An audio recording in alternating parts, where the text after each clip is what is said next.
Welcome to the show, Tiger Town Podcast. Tuesday, 6th of June, 2023. Back for another episode. You know where you are. I'm Zac. He's Toby. How are you, Toby? Excuse me. Sorry, I was trying not to laugh at that intro. I'm good. Oh, Good, mate. How are you? hilariously good, eh? Yeah, well, you were due. You were due. Yeah, very overdue. What are we up to? 40 or 50 episodes or something now? Something I was like that. bound to get one right sooner or later. That's true. That's true. You're about to show the funny side of yourself. How you going, mate? Mate, I'm actually still ropeable. Shit week of footy. Yeah, was it the Blues loss in that game? Was it the girls' origin? Was it the Tigers getting completely ripped off? Or which one? All of the above? Look, it didn't start well with Wednesday night. Didn't continue on well with Thursday, but then Friday, like my blood was boiling on Friday. I was so angry.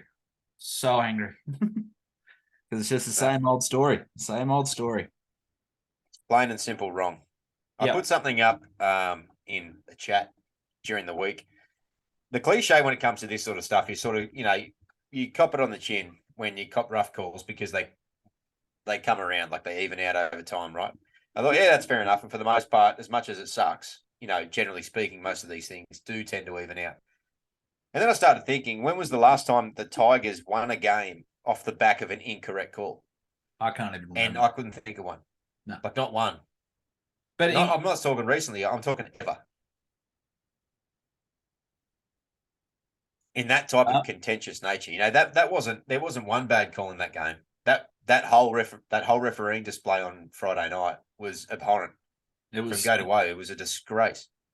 and that's the thing. You and I, sometimes we are quite biased. We maybe put a little bit Us? too Never. too much of a microscope when the Tigers are playing. But I've heard from multiple people that aren't Tiger supporters that was almost cheating. And I can say that because who gives a shit? No one cares about my opinion. Um, it was almost cheating to the point. And I was like, I know. And that's, you know what? It would have sucked to cop a loss regardless.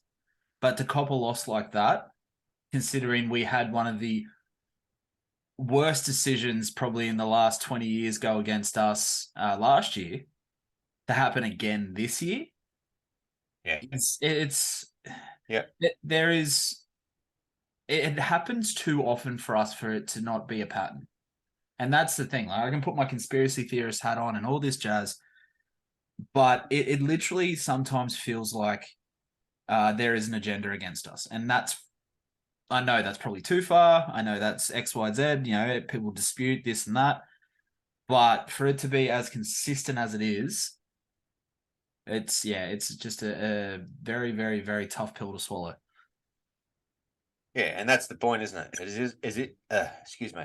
It is a tough pill to swallow. And it's obviously there's no obviously conspiracy theories around the West Tigers being kiboshed out of this competition for a long period of time. Obviously, that's not the case. That's it's hard to get around that, but it does seem that way at times. But there's a growing trend or a growing awareness of this concept of unconscious bias towards top teams in this competition. And for those who don't really read up on this sort of stuff, don't follow a whole lot of rugby league media, essentially what they're saying through that use of the term unconscious bias is that whilst the referees go into these situations, go into these games with the best of intentions, and let it be said once and for all that fuck being a referee, because even when you do a good job, you're ignored, and when you do a bad job, and people want to put your head on a spike. So it's a thankless job.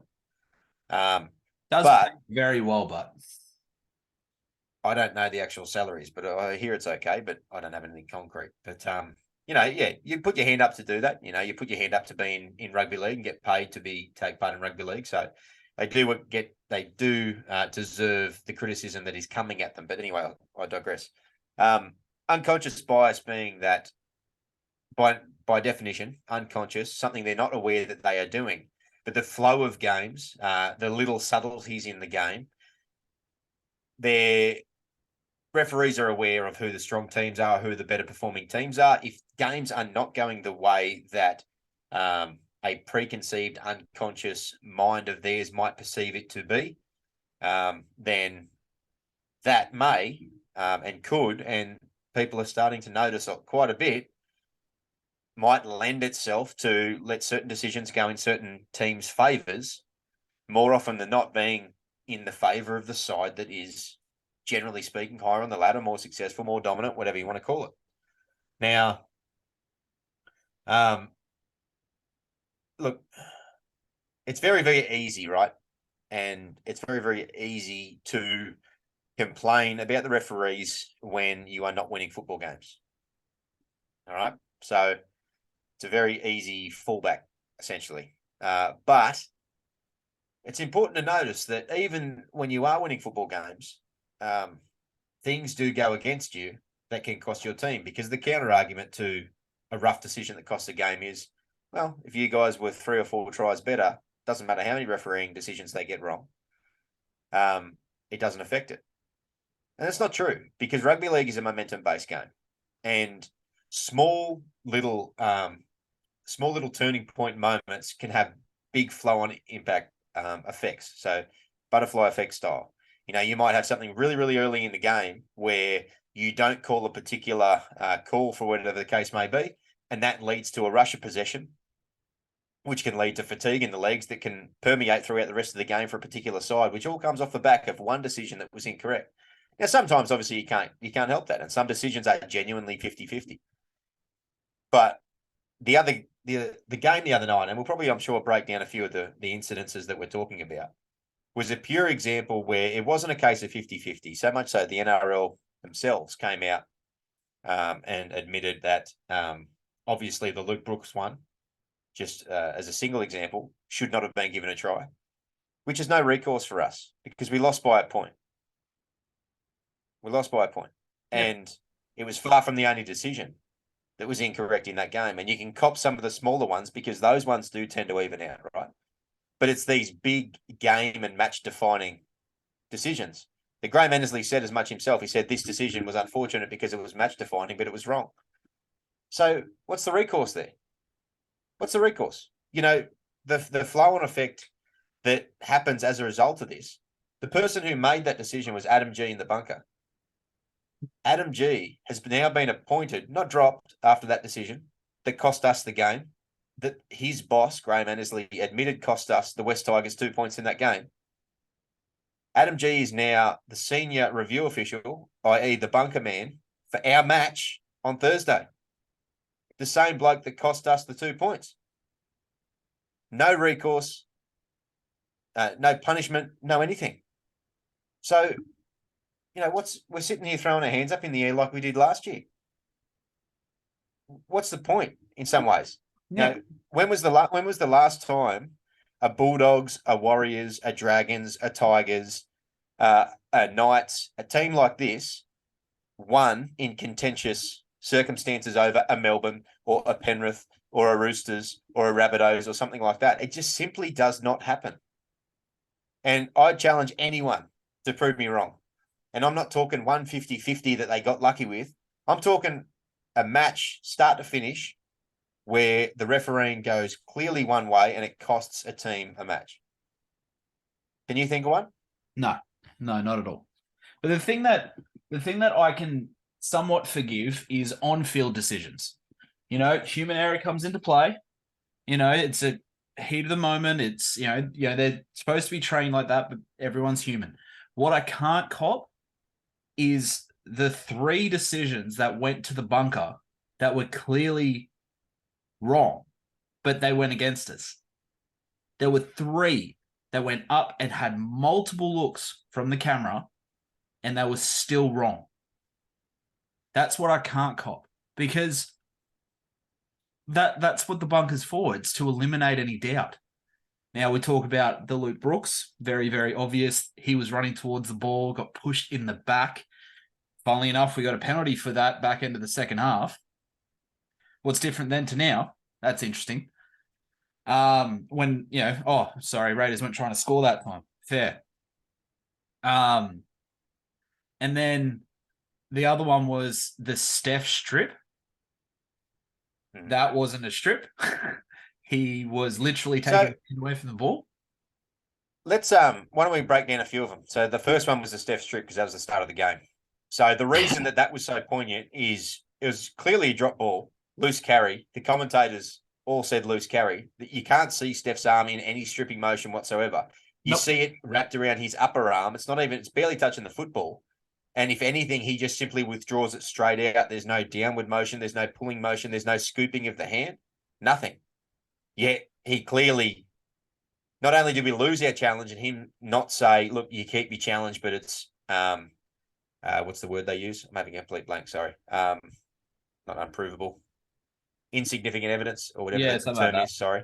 that. Yeah. I know there's the correct word. I've just had a complete mental blank. Sorry. But at least that you could probably go, that's a rough call. It looks pretty clearly that it was a drop ball, which is what the ref ruled on field, if you recall. Yeah. Did he? Oh, no. Sorry. No, it did. Yeah, because He ruled drop ball and then he blew a penalty and then we challenged the penalty.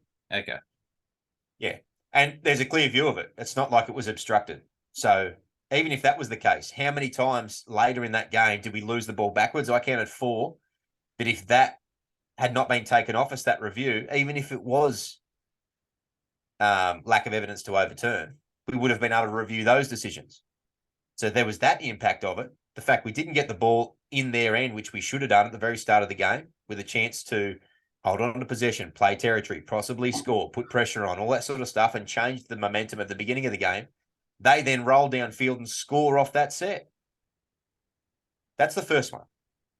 Yep. What was your take on the Steph strip? What did you see? There's probably not a whole lot to talk about. Exactly what you just said. There was no stripping motion. There was literally, he had his arm around the top of the, around the elbow region to hold him down. When he removed his arm, his hand was legitimately straight. No scoop, no nothing. So he's just trying to get his hand out of there, not trying to get the ball. Very, very, very clear. And that's one decision that went up to the bunker and then didn't. It's boggling. Like I watched that one. I was like, that is a wrong call. That is a very wrong call. And that's when my blood started to boil. It wasn't like, oh yeah, let's let it go. It's like, no, that's wrong. And you have clearly got that wrong. And that's frustrating. But then we all know what happened after that. I'm pretty certain. Didn't they score after that? Yeah, they scored off the back of that. So that was when Jamal Fogarty kicked it into the post and towed it ahead and regathered. That sucks. That's just pure dumb luck on his behalf. So, but that's the thing. They was in that position in the first place. 100%. So pure bad luck to the opposition is sport, right? Yeah, and that sucks and it hurts, but you eat it because it's nobody's fault. It happens. We get luck all the time. Other teams get luck. That's luck. But as you said, they shouldn't have been in that position. We should have been down the other end. It's the start of the game. You know, the amount of impact that start of game decisions have is huge. Yeah. So instead of us being on their try line at the beginning of the game, looking to push for territory, pressure, points, all of the above, they get much downfield. They get some blind dumb luck off 2 ricochets, one off his foot. Like that could have easily gone dead. They score. So be it. That sucks. That hurts. So then we move on to the second try that they scored. In which Jack Whiten, if he's not offside, it's line ball.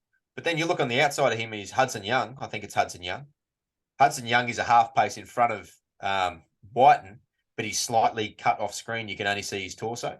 So I'm assuming that the bunker would have a wide angle or had some other options as well. You can clearly see Jack Whiten has 1 foot behind and the raised foot is maybe in line with the ball or a fingernail in front. But Hudson Young on his left is definitely a half body length, a foot or so in front of where Whiten is. Now, Hudson Young gets clearly within the 10 metres. Not only that, when Rapana regathers that ball, he runs behind his own player, which is a Shepherd. Yep. And Wakeham goes to cover. Like, Wakeham might not have stopped him, but he certainly would have been able to have a go at his bootlaces. Wakeham runs into that player that Rahana runs behind, gets knocked over, and not even looked at. So there's 2 instances in that one where, look, they might have reviewed that and they might have said, Hudson Young, we don't have evidence that he was offside. Jack White and touch and go 50-50, we're going to say onside. You can probably cop that. The Rapana one, though, I didn't actually realise it until I watched the replay. And I was like, how did no one talk about this? Yeah, no, I was blowing up. You should have heard my wife. I dropped quite a few expletives there. I think might have learnt it. That's two. Yeah. So that's two illegitimate tries in many ways. And look, you could probably cop the second one in many ways. The first one shouldn't have happened at all. They shouldn't have had that opportunity. And then you go to their third try, and not only is there the blatant Brooks push in the back, not only the fact is it took Brooks out of play, but then it took Buller out of play because they pushed Brooks into the line of where Buller was. And if Buller didn't have Brooks in front, he could have made a diving effort or something to swat the ball away or at least contest the football. So how that wasn't picked up, Lord knows. But the play before, Jordan Rapana throws a pass to Albert Hopewadi, who's standing a meter. He's standing a meter in front of him when he throws the ball. Yeah. He throws it from 1.5 meters, like 11.5 meters out, and Hopewadi catches it 9.5 meters out, like just about 2 meters forward. Yep. And the touchy is standing right there, unencumbered. I paused it. I took 2 screenshots. So I haven't sent it to our chat. I have to send it to the chat to show you how blatant it is. Yeah. We all saw it live, and everybody, you could hear the audio at Campbelltown on the weekend, pretty funnily. Yeah. And people were calling out forward with that tone of voice that, oh, this is about to be called forward, not an outrageous, come on, you got to call that. It was forward. Yeah. Expecting to get the ball back, and we didn't. And then they scored illegally again. And again, off another ricochet off the post. Yep. So there you go. Like literally, what is there to say about it? 3 tries that they shouldn't have had any of them. And that's not only did they have sheer dumb luck involved, but human error. Like this human error from these tries that were reviewed, and all 3 of them were reviewed by the same bloke that's now been put in charge of reviewing our game this weekend. But that's the thing. Like I said, I can cop sometimes it still makes my blood boil, but I can cop the on-field stuff because, again, it's in the moment, especially that forward pass. It was very blatant and horrible, but the touchy is just human. He can only look at it once, all this jazz, whatever. The thing that, to me, and this is what I'm saying, like it's hard not to think that there's something else involved when you look at all 3 of those decisions that went to the bunker. All 3 of them went to the bunker. And that's like, I can't fathom it. I cannot fathom how there's not more of, you quote Jeff Tooby, there's got to be an investigation. But it's one of those things that you can't fathom, and you can't, as a Tigers fan, you're getting sick of putting up with. Because, we've had some very, very, very, very, very, very lean years over the last decade, capitulated by wooden spoon last year. But we're still faithful. We still show up. We still support the team. And when our team is starting to gain momentum and we're starting to play some decent footy, it's like they're sitting there going, nah, you need to continue being cellar dwellers. We're going to figure something out for that. That's how it feels. It's like we've come off a record-breaking win, but not only that, that was 3 wins from 4, and the loss against Souths, the scoreline does not reflect how well we played at all. Yeah, we pushed them all the way. All the way. Pushed them all the way. All so the they've way. turned this. We've turned our season around from sheer hard work and dedication and application. And so the last thing you need in those situations is to have the match officials bungle it up and, by their own admission, cost you 2 points for a side and a fan base and a club and an area that has struggled for so long. Like, as if that needs to be made any harder. And I was thinking about that very point, or the counterpoint during the week. Over the weekend, because I'm like you, I'm still fuming about it, and it doesn't mean anything. It's not going to change anything. But if we were sitting 3rd position, I'd be spewing. I would be nowhere near as spewing. No, because of how important and how fundamental these wins are to a club like us, and that's why it matters. because like this period between our buys is huge for us. Everyone knew it. The club spoke about it. Canberra at home, the Titans away, Melbourne without their Origin stars, and then another bye. Off the back of the month we've had and coming through these 3 games, we were every chance of having a solid crack at all 3 of those games. And to lose the first one in a run of 3 off the back of decisions like that, not of our own doing. What hope have we got? Like, what hope has this club got in that regard? And that's the thing. I mean, you know, you've got Appy who's come to the club, who's gotten used to having decisions basically go his way for the last 2-3 years. Because that's what was happening with Penrith. Again, it was the unconscious bias. It was the fact that they're, the powerhouse of the NRL. He's now seeing the other side of it. And what's he thinking? He's got to be thinking, okay, there's something definitely off here. Because even he was sitting there going, like the penalty that actually led to Canberra winning. He's like, he left the ground before he even kicked the ball. That's it. He's blocking it. It's unfortunate what happened.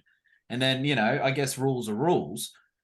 But yeah, like to if rules, interrupt you briefly, did you notice, like listeners, did you notice that we haven't actually focused on the penalty at the end of the game?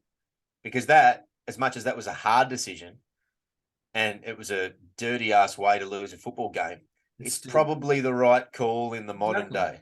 Exactly. It freaking sucks because it was an example. Like Papali'i landed on the ground a meter before him. It's just that it happened to be Dewey and he happened to slide into him. That is the rule. And it sucks and it's a joke. But if Fogarty's leg had got caught under Papali'i and he had snapped his shin bone, yeah, it's dangerous. It is. So we're not focusing on that decision. We're focusing on the shit they got wrong. But this is what I'm saying is that in how shit it was, that was the right decision. They can find the right decision for Canberra, but they can't find the right decision for us. This is what I'm trying to say is like, all we can do now is just literally put our hands up and say, what more do you want from us? Like, we've gone through, they've gone through some tough times. We've got a good group of young guys coming through. Brooks is starting to find some form. We're starting to gel. We're starting to do this. We're starting to put in some decent performances. And all you're thinking is, okay, how can we stuff this up for them? That's how it feels. And it's beyond a joke these days. Beyond a joke. Yeah. And the counter argument from some people or some folks out there in the Twitter sphere has been, well, you only decided to play 10 minutes of football, so you can't really blame him for not scoring a point in the other 70 minutes. And Gus Gould had a good point of all people. He said, no. He said it was nothing to do with the sin bin. First and foremost, 8-6 against for lying in the ruck. I have never seen a team lie in the ruck that much, that badly, and that blatantly for a whole game. And it took him 67 minutes to fucking do anything about it. Yeah. Like Dad said, they should have had 2 or 3 people off of the course of that game and would have handed us the victory. So what Gould has said, he said it took him 67 minutes to do anything because of how bad Canberra were in the ruck and slowing the ruck down. The second that they sent somebody off, the Tigers didn't score around the edges and go around them all of a sudden. The Tigers scored through the middle of them because they stopped being allowed to lie in the ruck. If the ref had done his job earlier, that's why we scored the points. Because the second that Starling went off, Canberra went, oh, shit, we can't get away with this anymore. And the next minute, we rolled and scored on scored points on 4 consecutive sets because no longer could they have the illegal tactics. Yeah, so exactly. That blows the counter argument completely out of the water. Canberra were getting away with bloody murder all game because Sutton didn't have the balls to barely even blow a penalty for it. I think he blew 1 penalty the whole game, which was the sin bin. 8. It took him 8. 8-6 against for sloppiness in the ruck. And for the 8 that he called, how many times did we have arms in the air on the weekend when he didn't call like a slow ruck or hands on the ball or whatever it was? Canberra were abhorrent. They dead set got away with murder on the weekend. I don't think there was a set of 6 where I wasn't sitting there going, they're laying on him. I do not think they had a defensive set of 6 where they weren't just smothering us. And like that's you push the boundaries. That's what they're trying to do, push the Yeah. boundaries. But that's like 9 times out of 10, the ref cuts that off right at the start. Apparently, that's what they were trying to do at the start of the year. They were trying to speed things up, all this jazz. And yet you watch that, and yeah, like that's what I'm saying. Like that, like you said, Gould came out and said it's because they only scored those 3 tries. Well, they scored those 3 tries because they weren't being smothered. They weren't sitting Yeah. there and being held down and not able to get a roll on, and able to get a Yeah. roll on. And that's And that's people, and that's because it took more than 3/4 of the match, 85-90% of the match, for the ref to actually do something about it to make them change their illegal behaviour. Ricky Stewart basically admitted to it in the press conference. He said, "Yeah, look, we were pretty bad. Fair enough. I'll cop a few if we're doing that." It's like, you listen, but I can't remember verbatim what he said word for word, but you hear it, and clearly that was a ploy to slow the ruck to stop Appy.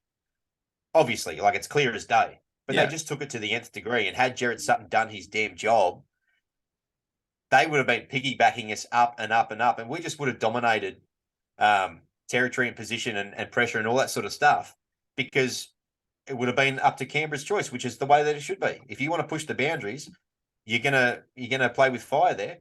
You might get away with a bit, but you certainly should be, as far as a ref is concerned, punished for it. Yeah. And that's what they weren't. That's what didn't happen. No. So to say the Tigers only played 10 minutes of football, the Tigers were only allowed to play 10 minutes of football in that game because it was the only 10 minutes that the referee actually had control of Canberra's ruck. That's the problem. Yeah. No, 100% agree. And that's why we sit here at the moment. We just sit, what more can we do? Like again, it's very hard not to look at that when you put things into that perspective and say, how is there not something else going on here? Because it's that there, like, I'll say it again, that whole game from start to finish looked like there was a ploy in place for us not to win. And that could be very much that just my orange and black eyes seeing things in a very biased way. But like, I'll cop those really shit calls if it goes 50-50. But when they continuously go against you, like, if we were allowed to slow the ruck down, beautiful. But I'm pretty certain we got pinged for it a couple of times. And I'm pretty certain we got a few 6 agains going against us a couple of times as well. No, we got none. And that was the point that Ricky was trying to make in the presser. And that was the opposite. It's like, no. We gave away 6 agains. No, none. It We was didn't give 8-0. away any. It was 8-0. That was his point in the presser. He was saying, we might have, I'll cop it. We probably gave away a few, but there's no way the opposition was that clean. We were, but there was no reward for us. The 6 again at that point is not enough of a reward. I like the 6 again. And maybe live we're discovering this is a criticism of the rule, right? The 6 again, as far as I'm concerned, should be in place 2, 3, 4 times before a team starts getting penalised and starts losing players for continued ruck infringements. The fact it took them 8 to lose a player at the back end of the game when the game was just about gone and we were good enough to pull ourselves back into it is an indictment on the refereeing performance, because he did nothing to discourage what they were doing enough. We didn't commit any. We weren't holding them down. We weren't doing ABC. So, yeah, I don't know. Anyway, he's not our ref this week, is he? No, we've got Chris Evans. I think that's the fellow looks like young Fatty Wharton, doesn't he? Yeah, I think so. Him? Yeah. Red-headed fella. Yeah. But yeah, we've got Adam G, another arrogant so and so. There's some referees that just the way the conduct to which they hold themselves and conduct themselves with players, it really, I don't know, for me, it really gets my goat. I think that they should command respect and that sort of stuff as well, but some of them don't deliver it to the players either. Some of the ways the players talk to the refs is rubbish, but the way you respond to that says a lot about you, who you are. I don't like the dismissive nature of some of the referees. There's a few that are good, but yeah, most of them have got this arrogant streak about them. And I'll tell you what, Adam G is definitely one of them. And after the decision he made on the weekend, he can go and get fucked. Him and the Suttons, all of them. Anyway, I digress. See, it's not. Sorry, folks. I know who. I don't think we need to spell out that we're still burning, because I think you're probably putting two and two together. Yeah. Look, I got to remember who Adam G was, because Adam G and Grant Atkins, for me, look very alike. Both of them. Yeah, but Grant Atkins is the one that I can't stand majority of the time. But now, he's joined. Adam G's joined Atkins and the Sutton brothers in fucking horrendous refereeing. Yep. Yep. And if they were great refs and they got their decisions right every time, or they own their decisions, or if things seem to be fair and we didn't see what we deem, obviously, the losing side as unconscious bias, then maybe it wouldn't be as bad. But yeah, personally, the thing that I hate the most about those particular referees is their arrogance. I don't know them off the field, I don't know from a bar of soap, but their interactions with some of the players at times when the players are being respectful is arrogant, and I don't like it. Anyway, I digress. I think it's the third digression I've had, but mate, let's get on to some positives. Sorry, folks, for ranting a little bit, but I hope it's a little bit cathartic. I know how much these types of games hurt us all. So sometimes hearing a few people spell out exactly what you're thinking can be a bit of a cathartic experience. So we'll move on anyway. Mate, what did you like about that game, the side, the performance, certain players? What did you like? Mate, the fact that we didn't give up. We had a lot of, literally a lot of calls go against us.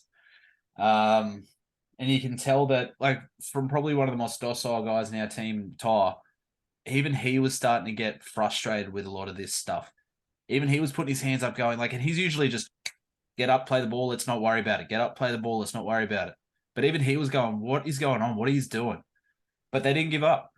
They kept pushing. They kept turning up for each other. And like you said, they scored 3 tries off flukes, literally off flukes.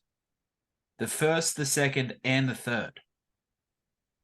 So, look, if poor defense is what let us down, I would have been a little bit more frustrated. But it wasn't. It was off flukes. That's the only way they could score against us. They couldn't score against us with pieces. They couldn't score against us running in the middle. Yeah. And as somebody said earlier in the week, kicking at the post is like a clever tactic. It's like, yeah, it is. But whether or not it comes off and ricochets straight back into your arms is sheer dumb luck. Yeah.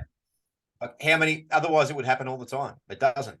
No. And for it to happen twice in 2 games is sheer dumb luck. And as we mentioned before, two of the tries, possibly even all 3 of their tries, should not even have been allowed in the first place. Yeah, exactly.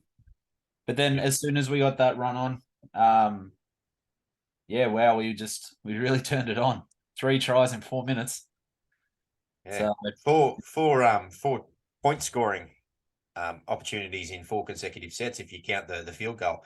And that was that just looked clutch as at the time. Obviously, in hindsight, didn't prove to be the match winner, but that period of time and the way that they just caught fire and rolled through and completed and executed and did exactly what they needed to get in front in a short period of time, they deserved that win based upon that effort alone.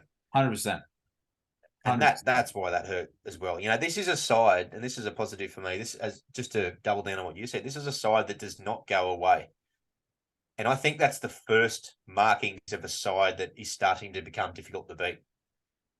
But the same thing has happened several times over the course of the year. We came back at Manly, we came back at Para, we came back at the Bulldogs, and we came back at Canberra on the weekend. This, and the longer that the year goes on, we're getting better and better at it, I feel.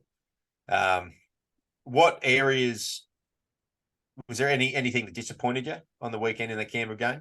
Or what areas do you think we're still missing or we're still lacking in?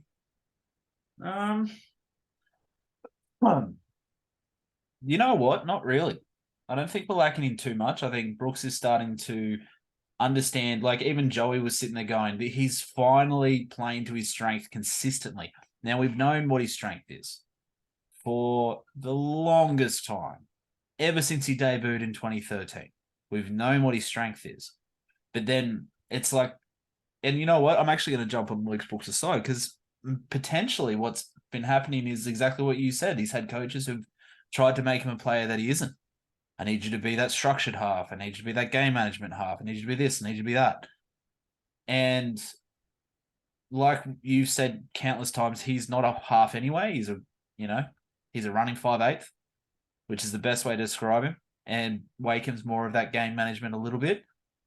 But, he's starting to consistently do that. And that's the thing that I've been asking for. I've been bagging Brooks for probably this whole podcast for however long we've been on air. But, I think maybe I was on Brooks Island for a while, but I think I jumped off pretty quickly. Because he wasn't consistent, because he played to his strengths and then something had happened. Now, is it possible that was just coaching? Is it possible that the coach wanted him to be XYZ? I can't tell you. I don't know. But it is no coincidence in my eyes that the string of good performances we've had has come off the back of him finally playing to his strength. Now, is it also the fact that Appy's given him a bit of freedom to do that? Is it also that Wakeham's actually sort of gelling with him, giving him, I think Wakeham took maybe 50% of the kicks. Brooks usually was the one always kicking. And it was that end over end.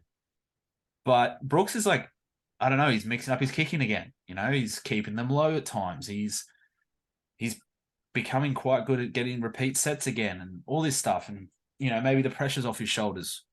Who knows? But he's playing well. We're consistently playing well. Wakeham, I think, starting to be a good fold for him. I think Foil. A good foil. Yeah, that's the word I was looking for. Good partner. Yeah.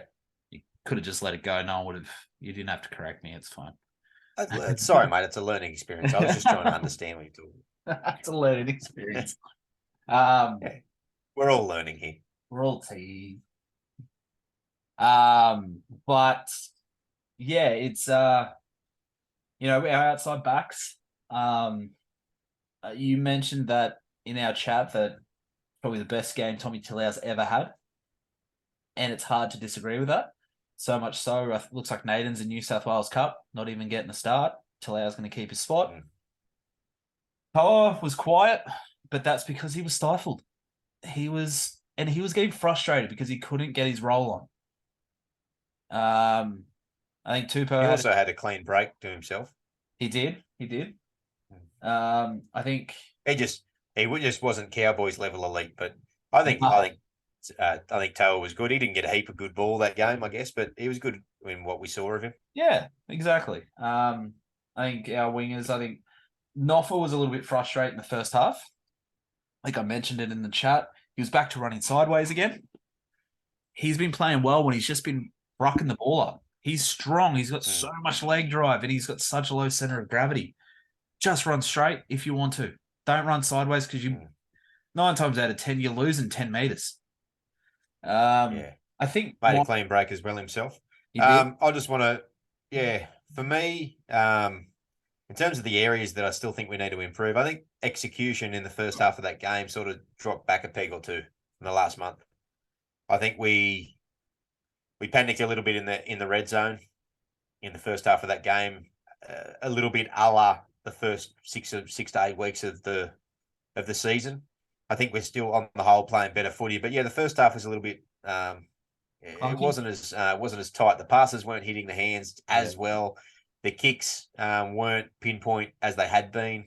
They're pulling up short of the in goal, or they were directed straight at somebody. We were just a little bit off in execution at the start of that game. We certainly sort of started to warm into it, which is fine. And they're going to have that. All teams have that. God, we can't be expected to be up for that long and execution be on point, particularly, coming off the back of the Cowboys game where everything we did caught fire. But as long as that execution component continues to trend upwards, because we need that. We need to be able to execute in order to score our points and to be able, in order to compete with these top teams. We need to be able to take those chances. It was a game that we really, really, really did not take chances. The possession we had 7 line breaks to 1. Tackle breaks, I think we had something like 3 or 4 times. We had 50. We had 50 tackle breaks. They had 18. Okay, yeah, there you go. Okay, so I think nearly 3 times the tackle breaks. They had more missed tackles. They made more tackles. We had more possession, all that sort of stuff. So again, we're winning the stats, and refereeing decisions aside, we would have also won the game, and that's a pretty important game. But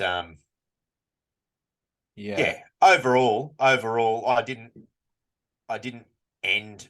It wasn't at the front of my mind. There was other things, obviously, at the front of my mind that we've discussed ad nauseum already tonight. But I didn't end that game feeling deflated about the team's performance or their future prospects in upcoming games. Put it that way. It didn't seem like a step backwards for me, but maybe that was just the excitement towards the end of the game. Yeah. I still think heading into Thursday this week against the Titans that we're still a red hot crack. 100%. I just want to, because I was looking at the stats while we were talking about what was good and what was bad.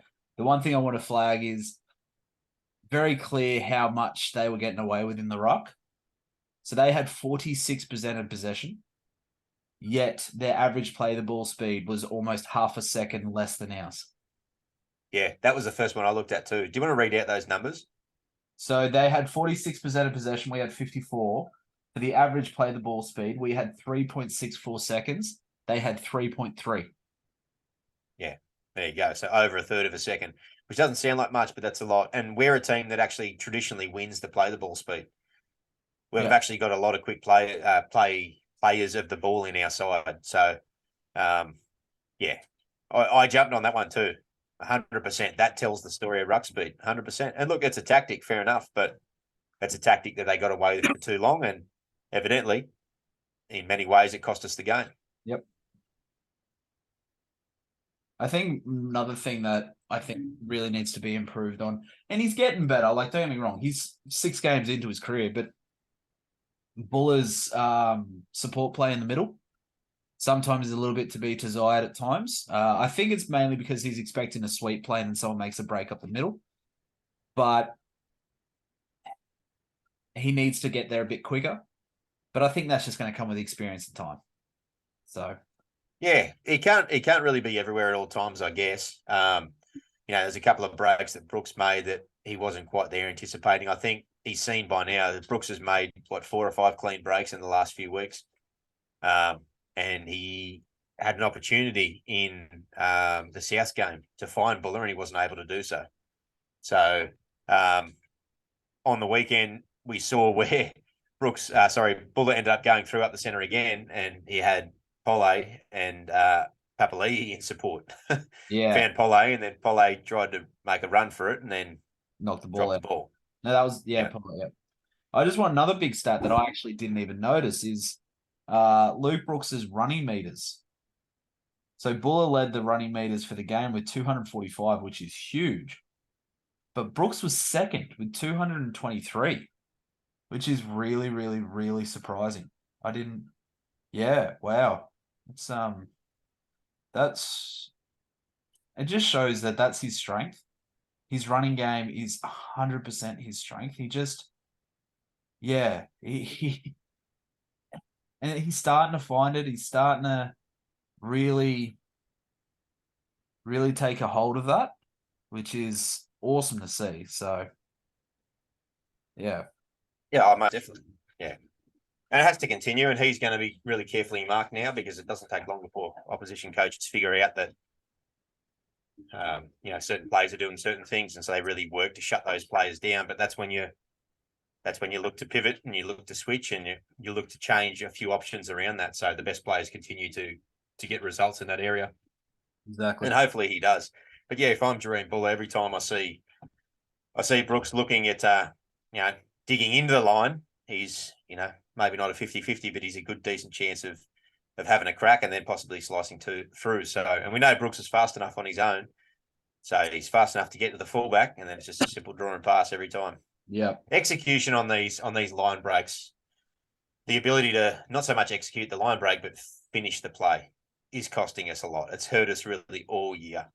We've made a lot of line breaks this year, not as much as some clubs, but we've scored a really small number of tries off the back of them, in my opinion. I don't have the stats to back them up. I could dig it up if I need to, but I just get this. Excuse me, sorry. I just get the sense that we're a side that is very capable of making line breaks, but just finishing them off is just something that we're not quite at that level yet, and that really hurts because that's 1 or 2 tries a game, quite possibly. Which, if you go back and you look at our the differences in our games that we've lost. All bar the Broncos and the Souths game, I think there was one try in it. Well, the Titans at the start of the year was 2 tries, but that was a late one from their behalf. So, yeah, all the others were 1 try, so or thereabouts. So, yeah, quite a costly, what do you call it, lack of execution, whatever the case may be. You know, we can't be perfect, but that's something we need to try to get better at. I think what we've seen over the last 4 or 5 weeks is potentially it is the fact that it just took them a little bit longer to gel, because it looks like things that like people are starting to understand each other's games, especially with Buller coming in. You know, Buller debuted, 5-6 weeks ago. It's only really played that much footy, and like, what was it, mid-season last year? Actually signed with the Tigers, and now he's At the start of last year, start off season last year. Yeah, and so he's just starting to understand Brooks's game, more Appy's game, things like that. And I honestly, like, it's the first time in a long time when they sit there and say it's going to take time to gel, I'm actually believing them. And they're not just making excuses. It's not like, oh, this is a Michael Maguire comment. Oh, it's just going to take time. Just going to take time. Yeah. I'm actually believing. Yeah. The difference is you need to see the improvement in small, like in micro doses along the way. And we were seeing that, remember? It was hard. It was hard to pinpoint it or pull it out, but 5 losses, 4 losses, 6 losses, 7 losses on the trot to start the season. We were still talking about the fact that we feel as though we're in these games and there is slow improvement in the side, and we weren't making that up. It's a pretty miserable place to start the season, 0-7, 0-8. So we were seeing it happening. It's just a matter of it wasn't able to catch fire. It wasn't able to translate into wins on the football field. And it started to take on a life of its own, so much so that we started to wonder, can this side win football games? But to your point, these things do take time, and we can really, in hindsight, in some ways now see that. And it's a shame because most likely it's probably cost us yet another season of not playing finals football. But if we look towards the end of the year, there's 27 rounds in the season. We play 24 games. We've played thus far 12, I think. Is that right? Yes. We're 9-3. 3-9, sorry. 13. Oh, we're into round 15, so yeah. Round 15 this week. So 14 rounds have been played, and we've played 12 with 2 buys. So we're exactly halfway through the season in terms of our number of games that we've played. Yep. And the side that we've got now, had we start the season again, we beat the Titans, we beat Newcastle, we probably beat Manly. We probably give Melbourne a shakedown if we're on our game. We probably beat Canberra if they get the decisions right. So there's 3 or 4 games there that could be completely flipped. So we could be easily sitting. We're not, but we could easily be sitting. 7-5, 6-4, 6-6. Even higher. Could be 8-4. Who knows? We're not. So whatever the case may be. On the back of that, on the back of trending upwards, which is a phrase we've used a fair bit, people are probably a little bit tired of it, so apologies for that. On the subject of taking time to gel, over the back end of the year, would you agree that if we continue to play good style football, we continue to be a hard side to beat, we continue to nab wins as we go, that would, despite the fact we won't most likely play finals football, barring a miracle, would that give you some positivity heading into next year, or would it be a case of yet another season down the gurgler, we're back to square one? Because those are 2 very different sentiments. Yeah, you know what? If you had said that at the start of this year, I would have said no. If we don't make the finals, it's a failure. I'm sick of this shit. Rah, rah, rah. But after what I've seen, and after what I know this team can do, especially with the squad we have now, I would put money on the fact that the next 5 years we're going to go close. And by close, I mean we're going to go close to winning a premiership. So I'm not saying it's a failure. I'm saying that this is the first step to the next, to I guess you can call it the rebirth of the Tigers. So Well, if you look at it in perspective of the sides that are going well at the moment, Canberra, up until the end of the round, were equal top of the table, and they've won 6 from 7, with one of them being over us. And we should have beat them. And they were full strength. Yep. And we had a player backing up, or I guess they both had a player backing up. We had a key spine player backing up from Origin who started from the bench. If you look at the Roosters at the moment, are we better than the Roosters at the moment? absolutely. Based on performances, you'd probably say so. And these are sides that, as much as the Roosters might not be, but sides that, people wouldn't hesitate, I guess, with giving him a decent dollar value to make the 8 next year. Now, I know I don't want to cut the nose off to spite our face in terms of forgetting about this season. I still hold hope that we can go on a run. Why not? We're playing good enough footy. Yeah. The decision on the weekend didn't help. However, if we are crystal balling a little bit and moving forward, it's interesting because exactly as you said, if you rewind even 5 or 6 weeks ago when we were 0-8 and somebody said, probably not unsurprisingly, we're not going to make the finals this year. How are you feeling at the back end of this year? Or how are you likely going to be feeling? Miserable, hopeless are probably words that come into effect. So in the last 5 to 6 weeks, something has happened at this club that has turned around the way that we're viewing this football team. And it's organic. It's not fake hope. Tigers fans don't really have much fake hope anymore. We're pretty good realists in many ways. And you see a lot of people, whether it's verbally or literally roll their eyes at yet another loss or yet another poor decision or yet another debacle where we get flogged or yet another Justin Pascoe hilarious gaff or yet another signing stuff up, whatever the case may be. We're used to it.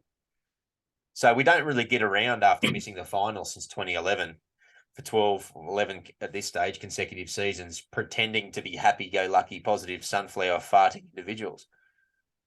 Yeah, something's changed and it has to continue. If we regress, we'll probably get those feelings back. But as the season goes on, Jaren Buller's not going to get worse. The combinations are not going to get less connected. The team is not going to get less fortified as a unit. They're not going to understand how each other play worse over the course of the year. So you would expect these things to trend upwards. And Exactly. We've got money. The squad has a few holes. So you would like to think, fingers crossed, I don't know what it looks like yet, but you would like to think heading into next year that the squad should be bolstered again, wherever that may be. I don't know yet. Winger, halves, depth, second rowers, props, a lock, whatever it might be. So you'd like to think the squad will be a little bit better again. So, at the halfway mark, which is what we are, I guess, despite the record, which is the objective measure, 3-9, things maybe aren't as bad as they might appear. Would you agree? 100%. 100%. Yeah. All right. There's your positivity for you. We've turned it around. Look at us go. Let us go. Is it about time, my friend, that we have a look to the future? Speaking of positivity, let's have a look to Thursday. What do you say? Yeah, let's do that. Let's do it. By the time you watch or listen to this podcast, ladies and gentlemen out there in the Tiger Town sphere, we love you all. It will be tomorrow because this comes out on Wednesday, even though we're recorded on Tuesday night. Shh! Don't tell anybody. Tuesday night show. It's just like the price. Always. Yeah, absolutely. Always recorded the day. Come on down. Absolutely. But yeah, Thursday night, Seabus Super. Is that what it's called these days at Gold Coast? Seabus Super Stadium? No, I think it's something else now. I think it used to be No, I can't keep up. Fucking the Titans home ground, whatever it's called. worst Look it up now. franchise in the NRL stadium. Yeah. Other than Canberra. So we play them on Thursday night at 7:50. Is that right? It's Seabus Super too. I just checked. Geez, I'm good. 7:50. We play this week. Yes. 7:50 standard time for a Thursday night. So interesting. First Thursday night for us for the year, I think. Is that right? I don't think we've played a Thursday night yet.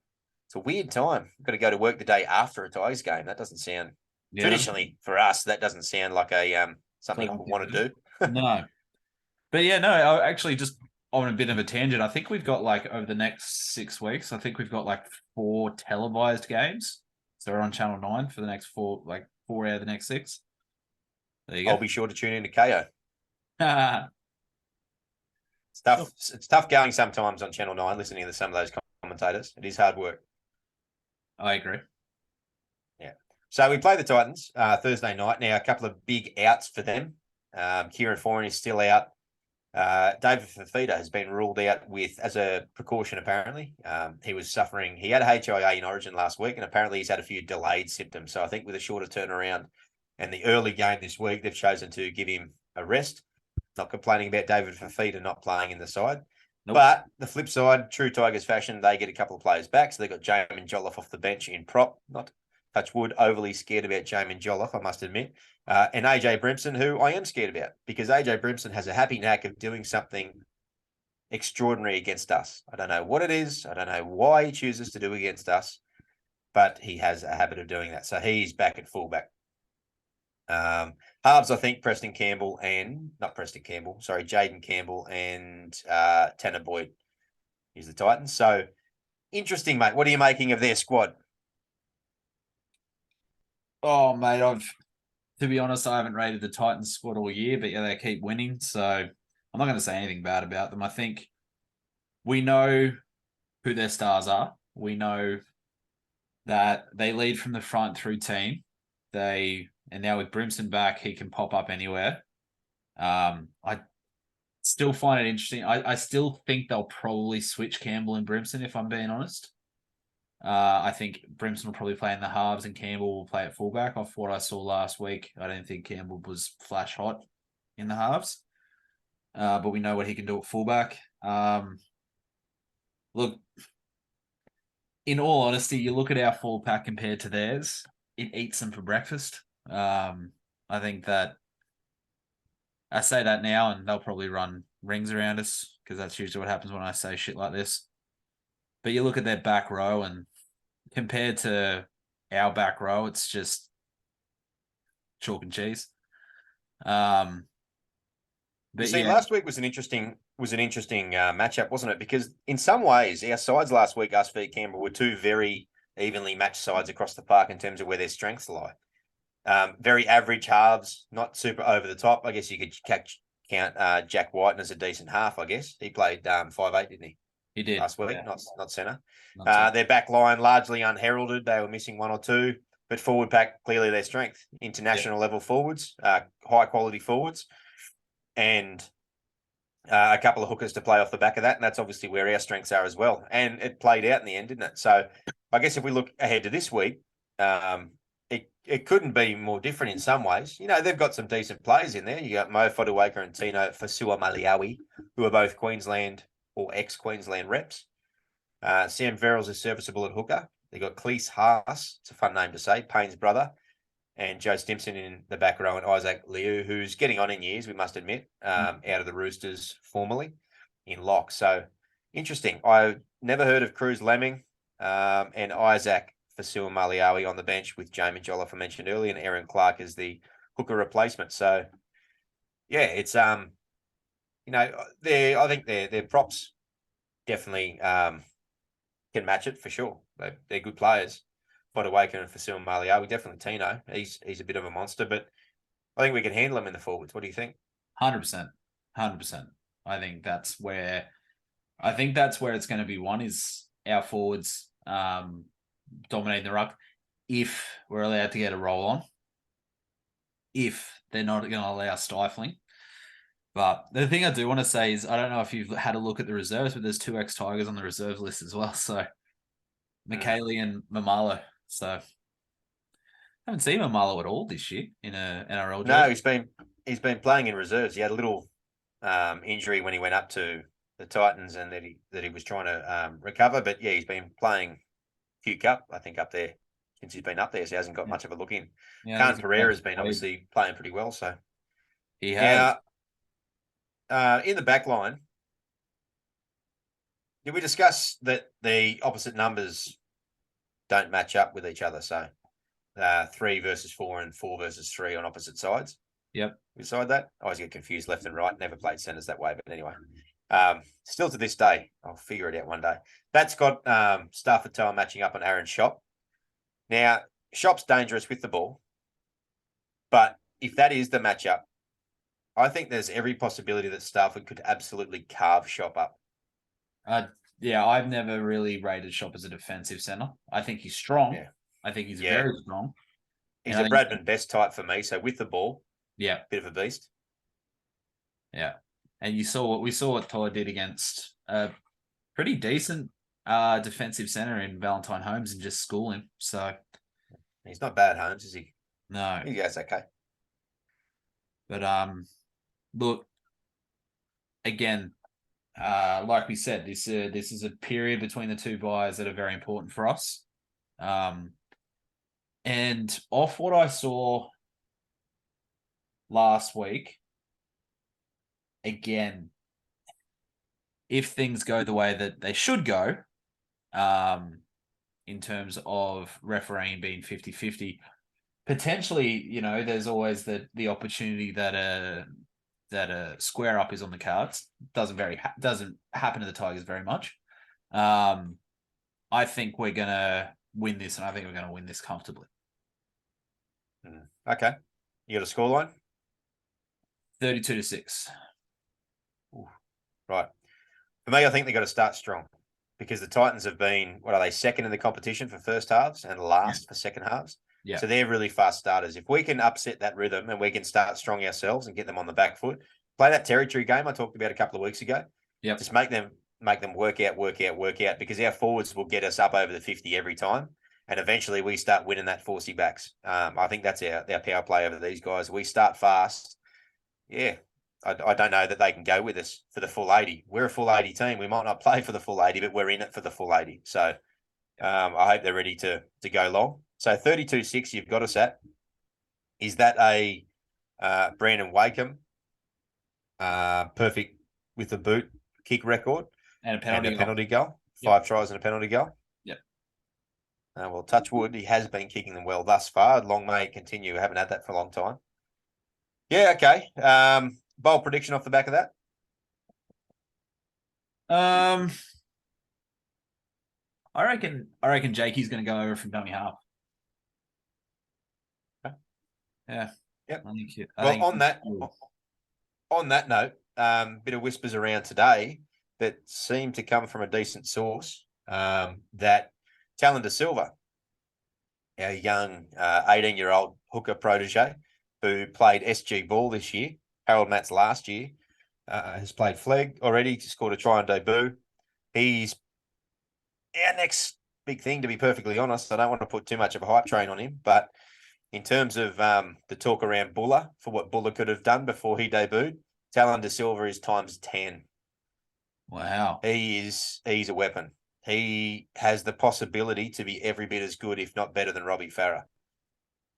Wow, that's a big call. Yeah. He's the best hooker in the country by a country mile. There's maybe one bloke from Para that might be okay, young Arthur, but he's a freak. He's 18, so he's 18 years old. Finished school last year. He's another 22. There's some talk that he might get a run and a debut this weekend. So Sheens isn't playing no games with these young fellas. So if that does come through, you would assume that maybe Jake goes back and gets, which would make sense. Jake might go back and get some game time in Cup, considering playing 20 minutes a game is not good for your overall development. So if that's the case, you might possibly see them oscillate back and forth a little bit between first grade over the course of the year, obviously to support Appy.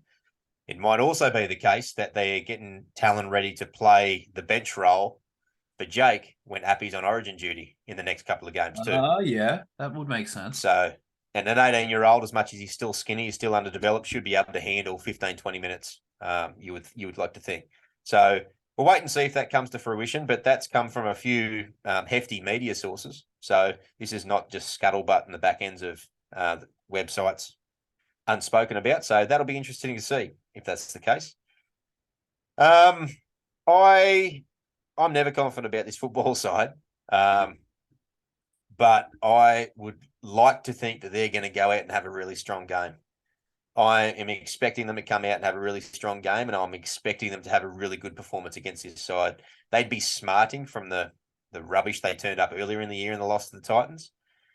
And perfectly frank, looking at those two sides, this is the type of game, considering the football we've been playing and the trend, the upward trend that we're on, that we should be able to win. And I would like to see, as you said, us do it comfortably. I don't have us quite as comfortable as you. I think they can score points, but I think it might be something along the lines of maybe like a 34-18 or something like that. And I have Wakey to miss one. So he'll kick 5 from 6, 34-18 for me. I think it's going to be tight. I think we might start to get him in that second half again. So at 50 to 70 minute mark, even around the 70-minute mark, we might put a couple of bang tries on and just put the game to bed. But yeah, they won't be easy beats, that's for sure. Yeah, I'm going the opposite. I think they will be. I think we're gonna. I think the Cowboys game was definitely a turnaround game for us. I think that confidence is just going to keep going. Like, I think the confidence was there. The execution wasn't as slick as it was against the Cowboys with the Raiders, but the confidence was definitely there, especially from our halves. And I think that this will just be a game that those passes will stick. So yeah, I hope so for your sake. Bold prediction for me. Yeah, I just mean for what you're saying, so you can be correct. I want you to be right. You're not right very often, so I want you to be. Hey, Cowboys game, I think I was right consistently. We both were. We're on fire that day. Even a broken clock's right twice a day, mate, eh? That's true. That's true. Bold prediction for me really quick. If Talon does play, I'm going to say Talon's going to get over for a try. He's had a happy knack. He's had a happy knack, this kid, of scoring tries. He scored one in Flegg on debut. He's a really high try scorer in the SG ball comp earlier this year. He's just got a bit of a knack. So I can see that happening. If he doesn't play, I should probably deliver another one. A prop will score. Now, I know that's not super bold, but props don't often score. So a prop will score. Like, how good would it be if it was Twally? I could see it being Seafarth. There you go. I'll say Seafarth will score. He wasn't horrible either. He did his job. He wasn't. He did a job, and that's all we ask of Seafarth. Yeah. I'm going to go bold. I'm going to say Alex Seafarth will score a try. That's very bold. That's bold, isn't it? Oh shit, yeah. That's bold, italic, underline, the whole lot. Double strike through. Very. All right, my friend. I'm sure that we were able to get a fair bit of venting out earlier today. To the listeners, I hope that was a little bit cathartic for you. I hope you enjoyed certain parts of it. Have you got any final thoughts, mate, before we wrap up the show? And I guess look forward to another hopefully good performance from the boys on Thursday. So basically, I sent a message to our little group chat just recently, and I just wanted to repeat what I said in that group chat because we were talking about that push. And basically, I said, fuck the NRL, fuck the bunker, and fuck people from Canberra.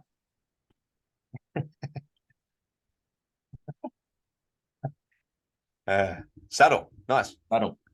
Nah, I love people from Canberra, but fuck the Raiders. Yeah, absolutely. They're kind of benign. It's like hating Band-Aids.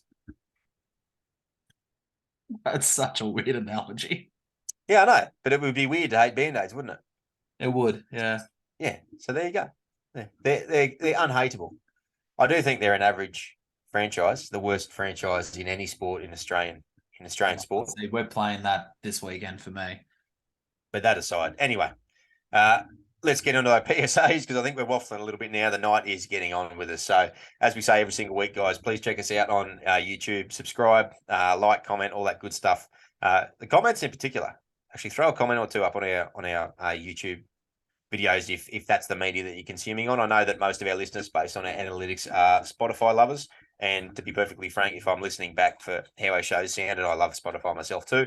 Hop on there, make sure that you actually follow. You can follow and subscribe, you hit like or whatever the process is on Spotify. Facebook page, same thing. Excuse me, Tiger Town Podcast on Facebook. 2 other podcasts, make sure you check them out. They do things better than us. West Tigers Podcast, West Life Podcast. Go and check them out. And as always, we say, tell them who sent you. Another thing we say every single week, my friend, we finish it with this. Go the mighty West Bloody Tigers. Go the Tigers.